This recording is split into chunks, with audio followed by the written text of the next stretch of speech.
Estamos listos.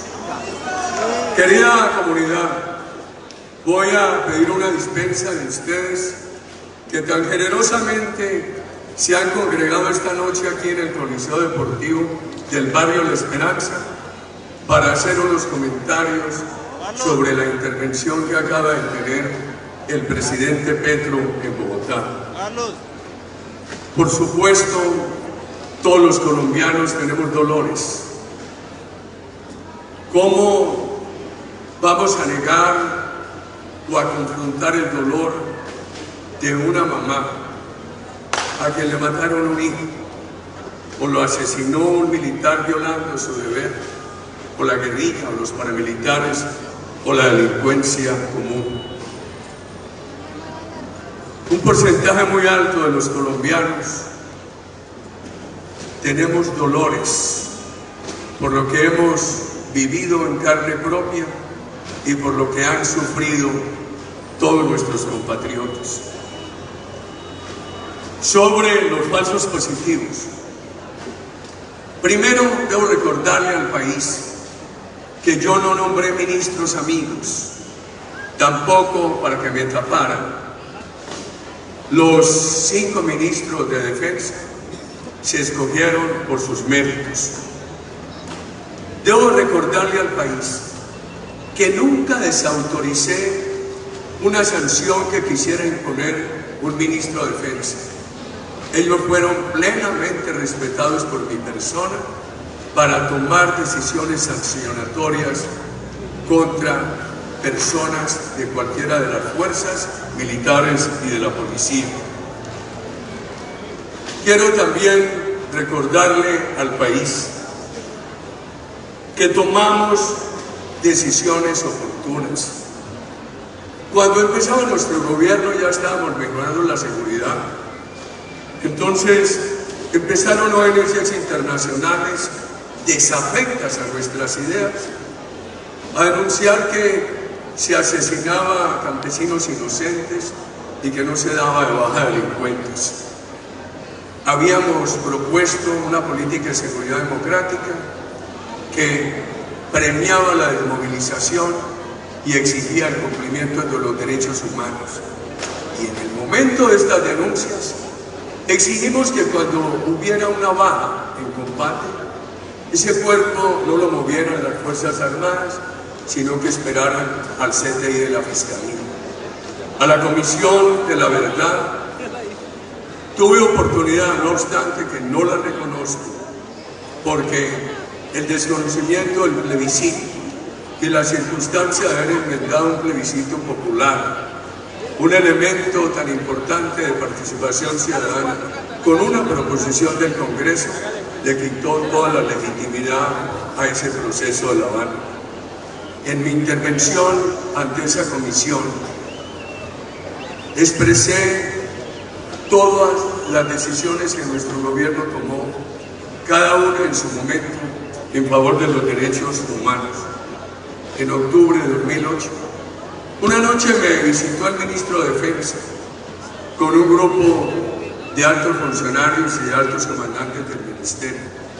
Me presentaron 27 casos de personas que podían estar inmersas en falsos positivos. Solamente uno de ellos podría tener responsabilidades penales, los demás por responsabilidades administrativas.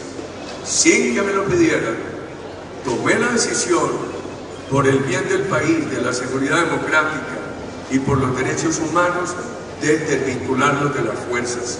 Esa reunión terminó casi a las 12 de la noche. A las 7 de la mañana estaban despedidos.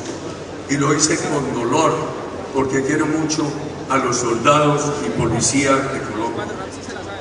Desde la oficina del doctor Francisco Santos, entonces vicepresidente de la República, con personas muy importantes en la protección de los derechos humanos, se trasladaron centenares de denuncias a la Fiscalía, a los organismos nacionales e internacionales sobre quejas que llegaban a la vicepresidencia.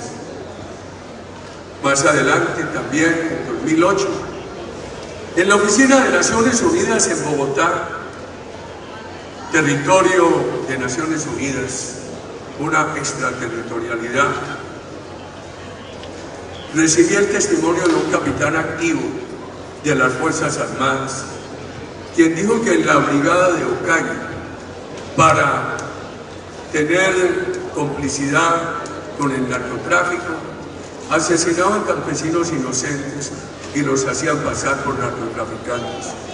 Tan pronto salí de esa reunión, lo anuncié al país, lo denunciamos, y los integrantes de esa brigada responsables de esos delitos fueron a la cárcel.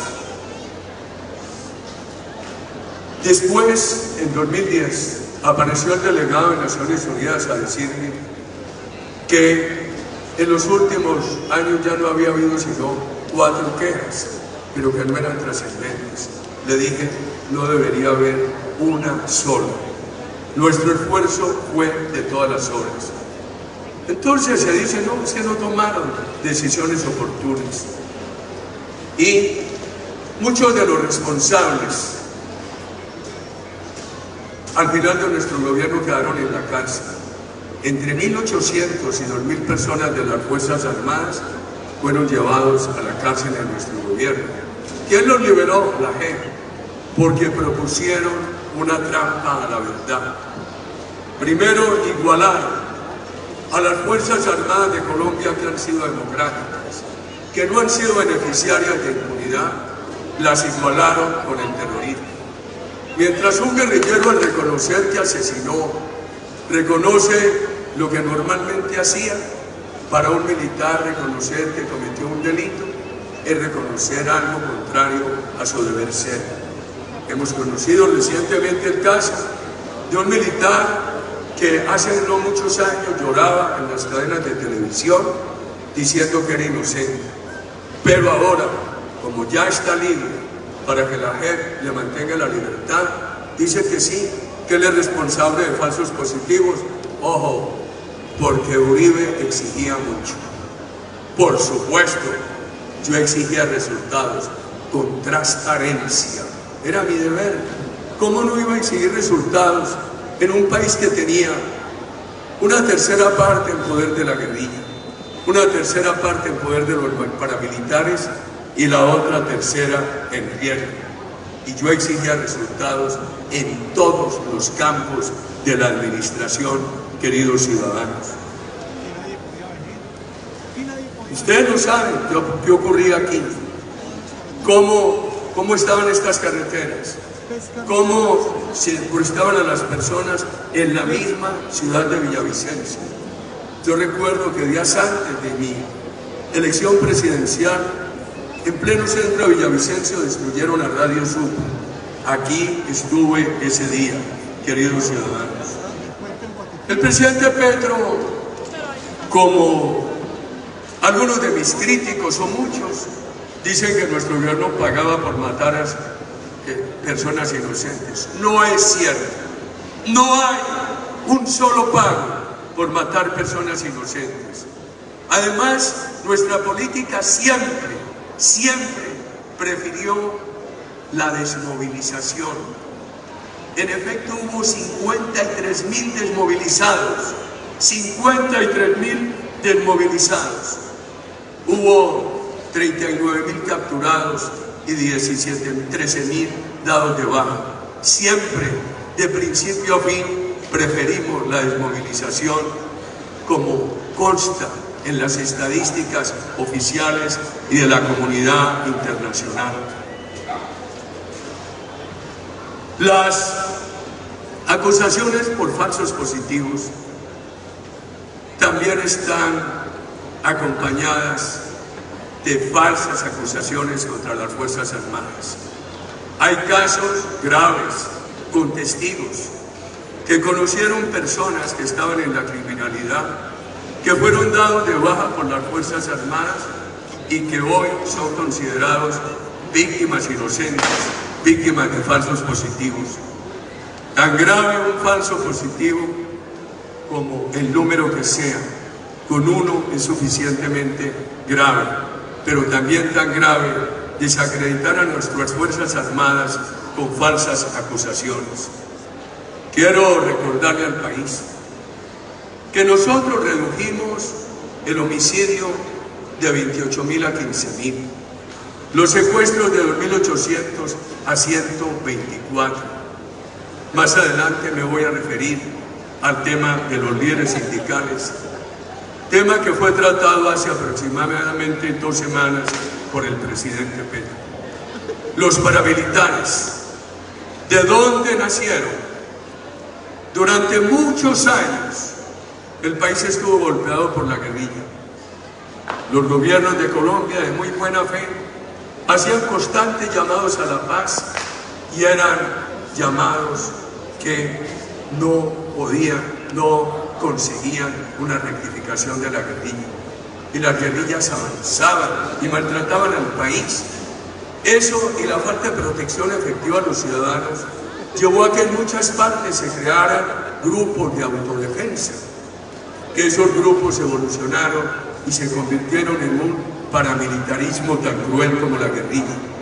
El gobierno que desmontó al paramilitarismo fue el gobierno nuestro. Yo tengo que decir que el presidente Petro nos ha brindado protección a los miembros de la oposición. Yo no tengo quejas sobre eso, y él la tuvo, como la tuvieron todos los miembros de la oposición durante mi gobierno. En algún debate con el presidente Petro en el Congreso, le escuché decir que él se había ido a hablar con Carlos Castaño porque lo iban a matar. En mi gobierno no lo tuvo que hacer, porque mi gobierno fue el que desmontó a los paramilitares y le dio protección efectiva a la oposición. Pero hay un riesgo muy grande de un nuevo paramilitarismo. En el Caquetá, los ciudadanos se quejan porque ha vuelto la extorsión, el secuestro, no de ahora. La seguridad está afectándose desde el año 2013. Ha vuelto la extorsión y ha vuelto el secuestro, queridos ciudadanos.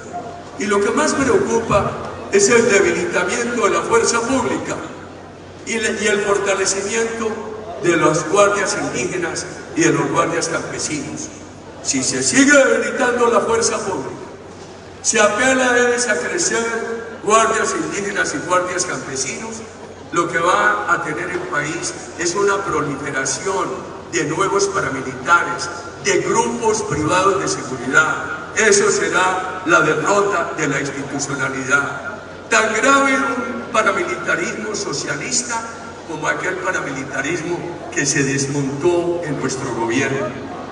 Quiero hablar sobre un tema, sobre los guardias indígenas. Por supuesto, la Constitución los permite. La Guardia Indígena tiene un mandato constitucional e histórico: cuidar los valores de las comunidades ancestrales. Pero la Guardia Indígena no está autorizada para delinquir, ni dentro de los resguardos, ni por fuera de los resguardos. Lo que pasó en la revista Semana es muy grave, porque la Guardia Indígena entró allí a delinquir. No delinquió en un resguardo indígena, delinquió en un medio de comunicación. Y esa Guardia Indígena estaba en Bogotá, llevada por el gobierno. ¿Qué significa eso? Que se está procediendo con una actitud criminal, que esa Guardia Indígena procedió allí como un paramilitarismo, invitado a llegar a Bogotá, estimulado por el gobierno. Eso no se puede permitir, es de la mayor gravedad, estimados ciudadanos. O procedió como con los colectivos de Chávez, que eran el brazo criminal del régimen socialista de Venezuela. Y quiero hablar de lo que pasó en el gobierno del presidente Duque. Cuando el presidente Duque llegó, inmediatamente lo amenazaron con protestas. Y hubo 2 momentos muy difíciles del país. En el primero, uno preguntaba cuál es la razón de estas protestas, si el gobierno acaba de llegar. En el segundo se discutía un tema de una reforma tributaria y en ambos casos se destruyó buena parte del país.